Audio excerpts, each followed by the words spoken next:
Ambassador Sales, I want to revisit, since Representative Titus sort of ridiculed or trivialized what you said about the terrorism risk of an uncontrolled southern border. It's my time, ma'am. I just was sitting here tallying, and I used a figure of 600,000 gotaways. That's an old figure. I asked staff to give me a figure. 1.3 million gotaways over the course of the Biden administration, and what Border Patrol tells me is you usually got to add in another 10% or so for gotaways that they don't even know about. They have some reason to believe it's about another 10% or so. But let's say 1.3 million. If 1% of that number were folks intending to do harm in the nature of terrorists, something like that, that'd be 13,000. That's 650 9/11 teams.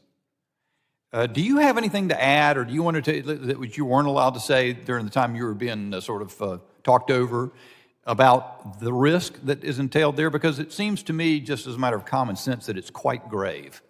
Well, thank you for the question, Congressman. I agree with you that the risk is grave, and it's not simply a matter of numbers. It's a matter of specific and concrete terrorist plots that have sought to exploit our southern border.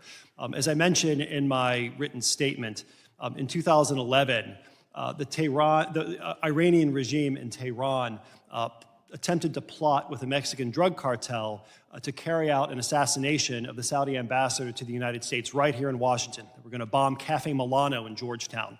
That's not simply a matter of statistics. That's an actual plot that terrorists attempted to carry out by exploiting weaknesses on our southern border.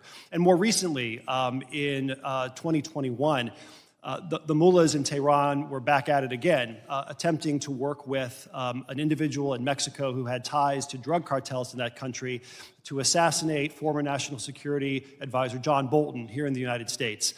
We know that the Iranian regime is aware of vulnerabilities in our southern border. They have attempted to exploit those vulnerabilities to carry out terrorist attacks here in the United States.